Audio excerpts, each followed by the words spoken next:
Hi, this is Eternal King here, bringing you another LOR video today. Ranked ladder is finally unlocked. I'm basically just auto-winning every game on ladder because, at least in casual, there was the kind of random BS advantage, which is just people kind of queuing in hard counters. So basically what they do is like you'll run into them in casual and then their nexus will explode because they've auto conceded into you, and then they turbo swap to the next deck that hard counters you, and then you have to play them, essentially play your worst matchup as best you can, which is actually really challenging. Unless you also want to, like, I don't auto concede and then swap, so that's actually really challenging. On ladder you can't do that. You're not going to just auto queue in and concede and then swap to a hard counter and then never see that player again. Like, you can't, it's not sustainable. In casual, there's a far smaller player base, therefore the chances of you winning the next game and re-queuing into the same person with the hard counter is very high. So basically you're incentivized in casual to auto swap. Essentially auto swap to advantageous matchups and auto concede into disadvantaged matchups. You can't do that on ladder. Therefore, when I'm actually facing off against people in a 50-50 situation, I'm basically auto winning, right? So someone runs pirate aggro, and it's like, okay, aggro versus aggro. I win every aggro versus aggro matchup because I'm a top 100 Masters player in the aggro, space. There's not really a better aggro player than me in Eternal in this format, right? So like you talk about like Ziggs Poppy slightly being upgraded with the addition of Gloom Sprites, nothing else really happening there. You run 11 one-drops, you run 14 one-drops. It's very much a go-wide aggro deck. And then you cut the one House Spider. You still keep two in because the House Spider summons an extra token. But you don't want three of them because three is heavy in this deck. This deck is very low to the ground. So you really are just like 14 one-drops, 3, 6, 9, 12, 14. Lots and lots of one-drops. Very aggressive. Almost like a Magic the Gathering aggro deck. And then you run Demolitionist for the burn, Stone Stackers for the impact, and two House Spiders to go wide. But really, the best card in Ziggs Poppy is actually Pokestick, right? And I'm going to talk about this in a little bit, about kind of why all these standard players are auto-conceding and auto-losing into me on ladder. And a lot of it just has to do with, like, forgetting that things matter. If you're running any sort of deck, period, full stop, it doesn't matter what it is. It can be an aggro shell, it can be a mid-range shell, it can be a control shell. You need to have access to pings in Eternal. It doesn't matter what the deck is. Pings matter. So in, Pirate aggro, you're going to be running something like Twisted Fate and Misfortune, right? So Misfortune pings, Twisted Fate pings. Some people will actually run Make It Rain as well. They'll hard run the Make It Rain. Because it's like burn and ping and board clear. So like all of these things in Twisted Fate MF, like the pings really, really matter a whole lot. And if you're not capitalizing on that, you're not going to be winning the game. Similarly, Pokestick is like a keep in a lot of hands in Ziggs Poppy. You run your aggressive one-drop curve, which again, you're guaranteed with the addition of Gloom Sprites essentially being 14 one-drops being the sweet spot. You're just guaranteed to have triple one drop every single game. So you just play your triple one drop every single game.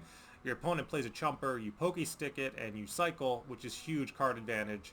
And then you play your Ziggs and you play your Poppy, and then you burn them out. And that's how every single game plays. Vandal City Mayor, essentially accelerating the way the deck plays.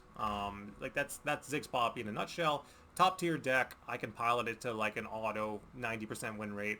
Assuming that people are not familiar with the way that Eternal works. And I'm going to explain what it is you need to be doing to play Eternal ladder, period, full stop. And it is pings, right? You just need to hard run the pings. If you don't hard run pings in Eternal, and you're not playing something like Eddy specifically, you're just auto losing. And even Eddy runs avalanches and bladed ravines, so I'll show that off later. But I'll go region by region. I'll show you the auto include cards you need to run to play Eternal ladder on even footing with anybody. Like just period full stop. First thing is Vile Feast. So like Vile Feast, old school LOR, it's a ping and it's a chump blocker. You don't run Vile Feast in every single deck because Shadow Isles has a lot of removal options. Sometimes you run the Vile Feast, sometimes you run the Soul Harvest, and sometimes you run the Glare is the new one, and then sometimes you run the Hate Spike. The point is you run one of those. So you're either glaring, so you're basically like pokey sticking, but it's a slow speed. So you're either glaring, you're soul harvesting, you're hate spiking, or you're vile feasting. You're doing one of those things. And if you're not doing one of those things, you're not playing Shadow Isles right. Period, full stop. Next thing, PNZ. PNZ, you auto-run Mystic Shot. This is the thing. You auto-run Mystic Shot, and you Mystic Shot a 1-drop. If you don't auto do that, you're losing every game in PNZ. So again, sometimes it's not Mystic Shot specifically. Sometimes you're playing like a Seraphine and Seraphine High Note, and that's what you're playing. That's your Mystic Shot. But like either way, you have to do that in PNZ. Period. Full stop. If your opponent plays Legion Rearguard, and then, you know, or they play Beard on turn 1, turn 2 they play Legion Rearguard, Legion Saboteur. Like, you need to be like Seraphine at the very least, or High Note. You know, you need to start getting rid of this accumulated tempo value. Otherwise, you just don't get to play the game. So again, explaining the basics of Eternal to people. And then again, you even have things like Divine Draft if you want to do that or whatever. So again, pings matter. Freljord, you need to be on 100% of the time. You need to be on either an Avalanche or a Blighted Ravine. I believe Eddy runs like 2 Avalanches, 1 Blighted, or whatever it is. At least 3 of these, you know, in some combination at the very least, just to play the game. And then, you know, maybe you're on things like Scholarly Pioneer, or you're on things like Kindly Tavern Keeper, or you're in Targon, and in which case you're on Cosmic Youngling, right? Cosmic Youngling being one of the best anti-aggro cards in the entire game. It's just insanely good. Insanely irritating to deal with, very, very powerful. So again, these are things that you just have to do to play the game. I know that the way that Standard works, you can just be like Omen Hawk 2-drop, and that's good enough.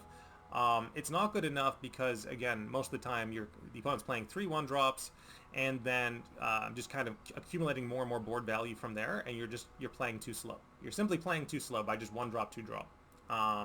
Or 1-drop nothing, or 1-drop no ping. Like, again, pings help curve out better in the control package. So maybe you have the Omen Hawk, and then you have the Vile Feast, right? So you're like Freljord Shadow Isles or something, or again, it's just like 1-drop, at the very least, some sort of ping or answer. You have to have it to play the game. It's just one of those things. You need to have the pings.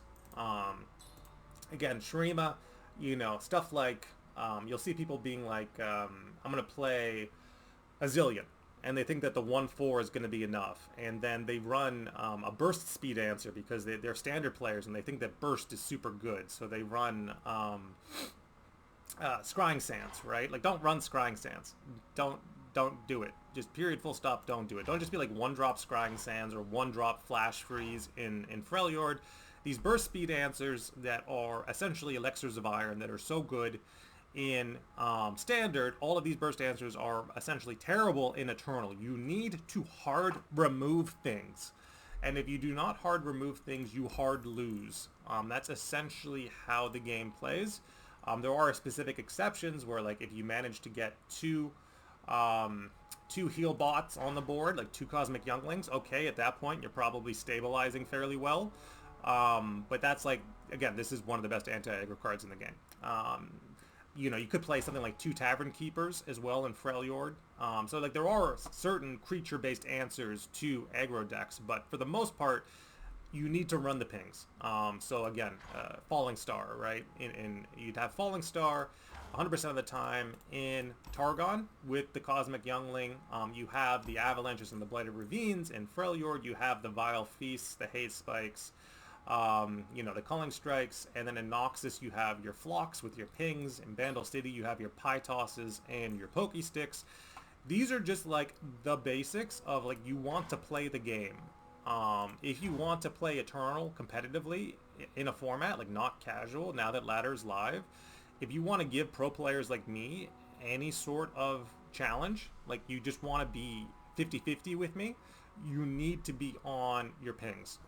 Period, full stop. There are specific decks that don't run their pings. Stuff like Hecarim, which hasn't been nerfed. They nerfed the rally card for Hecarim, so like Hecarim doesn't care about pings, but like he was just nerfed recently. Eddy doesn't care about pings, but Eddy is trying. I still don't think Eddy's going to be truly nerfed, but they're trying to nerf Eddy a little bit. And so all of these things, you have to run your pings. That's just how Eternal works. And if you don't run your pings, you lose the game. But again, here's the list, 100%, just standard Ziggs Poppy stuff. The only card that I'm deviating on is that on Runeterra AR, they run the landmark generator, which is Inventive Chemist. I don't like Inventive Chemist in Ziggs Poppy because you're more often than not, the Scrappy Bomb is just basically filling up your board and not doing anything. So I'd rather be on Gloom Sprites than Inventive Chemist. And sometimes it gets the Chime and it's a 3-3 and whatever. I'm not running a ton of them because they're not that good, but in terms of like 2 Inventive Chemists versus 2 Gloom Sprites, I would say 2 Gloom Sprites is correct because, again, if you want to play like a House Spider or something, you don't need this. Like this crap does not need to be in your board for 3 turns just so you can ping once the Nexus. I think you'd rather be on Gloom Sprites. Even though Gloom Sprites very rarely will survive the attack, it provides a lot of pressure and tempo pressure on the opponent to be like, I have to trade into Gloom Sprites. I have to trade even with this 1-drop, with my 2-drop or whatever it is. And that means that your Legion Rearguard isn't dying because they have to trade in with the Gloom Sprites, because they know that it's going to snowball. And, you know, it's not trading in with the Crimson Pigeon because they know it's going to snowball. So yeah, Gloom Sprites is great. It basically 100% demands the trade from the opponent every single game. And that means that they're not trading with the other high value 1-drops, which is the Pigeon and the Rearguard. Of course, the way around that is just to run pings, right? So again, you devalue the opponent's open attack by including pings. And you run pings in every single deck that you play, except Eddy, basically. But yeah, Pie Toss, Mystic Shot, Bile Feast. And then you have what you call, you know, board clears, right? Even in other regions. So one of the, you know, best old school cards that was buffed, this used to be 5 mana, like it's Withering Wail, right? You just run Withering Wail, and then you ping everything and you heal for 3. Like, talk about a good anti-aggro card. What great tech. So you have Withering Wail and Withering Mist, both very solid options to deal with aggro. And in P&Z, you have access to, you know, Static Shock, but then more gotchas, you know, Caustic Rifts being kind of pretty good in Seraphine decks. I see people, I always get surprised when someone runs Caustic Rift, because it's like, oh yeah, right, I forgot that exists. You can just do that for 2 mana. It's quite good. But yeah, again, pings matter in Eternal, Piltover Peacemaker, and Get Excited and all that stuff. You need to run these cards. Because there are decks in Eternal that are simply better at going wide than you. And if they're piloted by a top tier player, they will go wider than you every single game. And then they'll just decimate you, right? Like, that's just what's going to happen. They're going to autopilot. Like, I can autopilot this on my phone and just win every single game into your average standard player, because standard players can't win if they don't have board advantage. And they can't have board advantage when there are other decks in Eternal that are better at getting board advantage. And they don't know that they can run the pings because they're standard players and they don't value the pings. They value burst answers like Frostbites and things like that, which are not good in Eternal. They're just not good. You would run Frostbites specifically in an Ash deck, you know, maybe like a Caitlyn Traps, Stall Shell. So there are high synergy decks where Frostbites are good, because you can take a block with Caitlyn and then Caitlyn cycles in more Flash Bombs, and then the Flash Bombs proc the next turn, and then they, you know, basically that's how you get pings. You basically turn your Frostbites into pings. Now you've got your pings. But other than that, if you're not getting value on the block, the free blocks, then like there's no reason to be doing that. Even something like a Thermogenic Beam, old school, right? All this old school LOR stuff, it has to be included in Eternal. It just needs to be. Because yeah, otherwise, you know, a top tier player is just going to play Ziggs Poppy and autopilot win every game, and frankly, I'm just bored of that. Every single player I'm running into on ladder right now in Eternal is so bad and so outside the realm of how this format gets played that I'm not having fun. So I'm hoping that you take a look at this video and you just remember how LOR used to play, where it wasn't just whoever, like it wasn't just like, okay, I'm going to play my 2/3s and chump up the board a little bit and then, you know, win con out after that. Like, it's not enough. It's not enough. You need to be running spells. Run spells or lose the game. That's basically it. And run pings or lose the game. And if you're not running pings, you better be on something like a Rise deck where you're running like a million bounces. And then Ionia runs stuns and bounces instead of running pings. But every other region basically needs to run their pings. Otherwise, you're losing. You're just going to auto-lose every single game. This is Eternal King, signing out.